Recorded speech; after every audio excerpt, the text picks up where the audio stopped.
ఓం శ్రీ గురుభ్యో నమః. శ్రీ శ్రీ శ్రీ యోగి రామానంద గురుపాదుకా పూజయామి. శ్రీ లలితా సహస్రనామ స్తోత్రంలోని 79వ శ్లోక వివరణ. తాపత్రయాగ్ని సంతప్త సమాహ్లాదాన చంద్రికా తరుణీ తాపసారాధ్య తనుమధ్య తమోంపహ. తాపత్రయాగ్ని సంతప్త సమాహ్లాదాన చంద్రిక. తాపత్రయము అనే సంసార లక్షణాలు గల అగ్నిచే దహించబడుతున్న మానవులకు ఆహ్లాదం కలిగించినది అని అర్థం. ఇంకా చెప్పాలంటే ఆధ్యాత్మిక ఆది దైవిక తాపాలనబడే అగ్నిచేత తప్పించబడే వారలకు మిక్కిలి సంతోషాన్ని కలగజేయునట్టి వెన్నెల వంటిది అని కూడా అర్థం చెప్పుకోవచ్చు. తాపత్రయం అనే సమాసంలోనే తాపాలు 3 రకాలుగా ఉంటాయని తెలుస్తోంది. అవి ఒకటి ఆధ్యాత్మికము, రెండవది ఆది భౌతికము, మూడవది ఆది దైవికం. శరీరానికి వచ్చే గుండె నొప్పి, పంటిపోటు, జ్వరాది వ్యాధులను ఆధ్యాత్మిక తాపాలు అని అంటారు. దొంగల బాధలు, పొరుగువారితో కొట్లాటలు, పోట్లాటలు, జంతువుల వలన కీటకాల వలన వచ్చే బాధలను ఆది భౌతిక తాపాలు అంటారు. ఇక అతివృష్టి, అనావృష్టి, వడగాల్పులు మొదలగున బాధలు ఆది దైవిక తాపాలు అని అంటారు. ఆధ్యాత్మిక తాపము ఉపశమిస్తే వ్యక్తిగత ప్రతిఫలం ఉంటుంది. ఆది భౌతిక తాప ఉపశమనం వలన సమాజానికి ప్రతిఫలం ఉంటుంది. అదే ఆది దైవిక తాప ఉపశమనం వలన జగత్ కళ్యాణమే ప్రతిఫలంగా సిద్ధిస్తుంది. తర్వాతి నామము తరుణి, అంటే ఎల్లప్పుడూ నిత్య యవ్వనం కలది అని అర్థం. తరుణి అంటే నిత్య యవ్వనవతి అయిన స్త్రీ, ఎప్పటికీ శాశ్వతంగా అదే వయస్సుతో 16 సంవత్సరాల యువతి వలె ప్రకాశిస్తూ ఉంటుంది. తరగని ప్రకాశం, కాంతితో ఆమె అందం పెరుగుతుందే తప్ప ఆమె వయసు మాత్రం పెరగదు. ఆ తల్లి ఉపాసకులకు శాశ్వతమైన స్థానాన్ని అనుగ్రహించగలదు, తరగని సంపదను అనుగ్రహించగలదు. ఉపాసకులు ఈ తరుణీ స్థితిని పొందడం అంటే ఎప్పటికీ ఆ తల్లి పాదాల చెంత శాశ్వతమైన స్థానాన్ని పొందడం. ఉపాసనా విధానంలో ఎన్ని పద్ధతులైనా ఉండవచ్చు, కానీ చివరకు చేరుకునే గమ్యం మాత్రం ఒక్కటే. అయితే వారు ఆచరించే కొన్ని పద్ధతులు వారి మనసుపై ప్రభావం చూపిస్తే వారు పొందే స్థానాన్ని శాశ్వతంగా నిలుపుకోవడం కష్టం.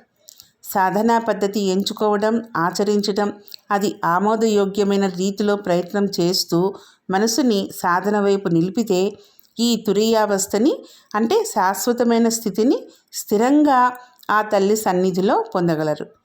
సాధకునికి తాను పొందాలి అనుకున్న స్థితిని పొందే వరకు ఆ కోరిక తరగకూడదు. నిత్య యవ్వనంలాగా ఉరకలు వేసే ఉత్సాహంతో సంతోషంగా సాధనలోనే మనస్సు, ఆలోచన లగ్నం కావాలి. వారి ఆలోచనకు ప్రపంచమే సాధన అయిపోవాలి. అప్పుడే ఆ శాశ్వత స్థానాన్ని పొందే స్థితిని పొందుతారు.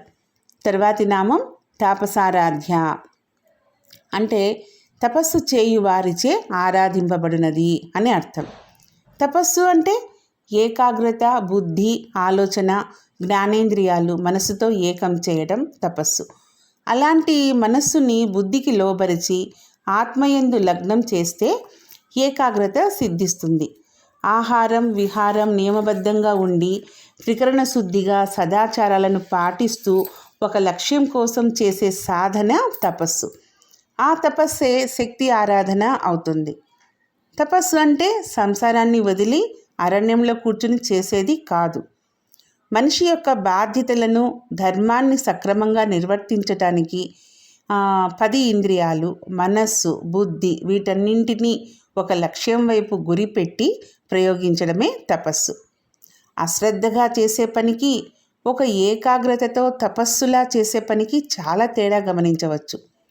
ఒక దేవత యొక్క అనుగ్రహం కోసమే కాదు, ఒక విద్యార్థి విద్యాభ్యాసంలో, ఒక క్రీడాకారుడు తన లక్ష్యంతో, శాస్త్రవేత్త తన నిరంతర పరిశోధనతో, ఇలా ఒక సంకల్పం నెరవేరడానికి దానిపైనే ధ్యాసని, తపనని సాధించే వరకు చేసే ప్రయత్నాన్నే తపస్సు అని అంటారు. ఈ లక్ష్య సాధనలో అడుగడుగున ఎన్నో ఆటంకాలు ఎదురైనా, ఎదురు దెబ్బలు తగిలినా మరింత పట్టుదలతో ముందుకు సాగాలి. అంటే గురి లక్ష్యంపైనే ఉండాలి. ఎవరు ఏ ధర్మాచరణలో ఉంటారో ఆ ధర్మాన్ని ఆచరిస్తూ నిర్వహిస్తూనే సాధన అనేది కొనసాగించాలి. ఈ తపస్సు సాధించాలి అనే తపన నుండి మొదలవుతుంది. నీ ఆశయం మంచిదైతే ఆచరణ చెడకుండా ఆ తల్లి నిన్ను అనుగ్రహిస్తుంది, ఉపాసింపబడుతుంది. తాపసులచే ఆరాధింపబడినది అని ఈ నామానికి అర్థం. తర్వాతి నామం తను మధ్య, అంటే సన్నని నడుము కలది అని అర్థం. సాముద్రికా శాస్త్రంలో నడుము సన్నగా ఉండటం శుభసూచకం, సౌందర్య లక్షణం. పరమేశ్వరి నివాస స్థానం శ్రీచక్రం. శ్రీచక్రం అనేది శివశక్తుల సంగమ స్థానం. అందులో 9వ ఆవరణ అయిన బిందువునందు ఆ పరమేశ్వరి ఉంటుంది. కాబట్టి ఆ దేవి తను మధ్య అనబడుతుంది. తనువు అంటే శరీరము లేదా వపుషము అని అర్థం. వెన్నెముక యందు మధ్యన సన్నని తామరతూడు ఉన్న సుషుమ్నా నాడిలో ఉంది. శరీరం యొక్క మధ్య భాగం నాభి, దీని క్రింది భాగం అధోలోకాలు, పై భాగం ఊర్ధ్వలోకాలు. ఊర్ధ్వలోకంలో జ్ఞానేంద్రియ ప్రదమైనది, మానసిక ప్రవృత్తులతో కూడినది. కింది భాగం కర్మేంద్రియాలతో, శరీరము వృత్తులతో కూడినది. ఈ 2 వృత్తులను సమన్వయం చేసే రేఖ నాభి వద్ద భూమధ్య రేఖలాగా, త్రాసులో తులాభారంలాగా బ్యాలెన్స్ చేస్తూ ఉంటుంది. ఇది మనిషిలో మనోవేగానికి సమన్వయం చేసుకోలేకపోతే ప్రమాదాలు జరుగుతుంటాయి. అందువల్ల సాధకుని తనువులో మధ్య భాగం యొక్క బాధ్యతను అమ్మవారు 2 వైపులా సమానంగా ఉండేట్లు చేస్తుందన్నమాట. ప్రతి వ్యక్తి తనువులో మధ్యస్థానం హృదయం కాబట్టి హృదయంలో ఉండునది అని ఇంకో అర్థం కూడా చెప్పుకోవచ్చు.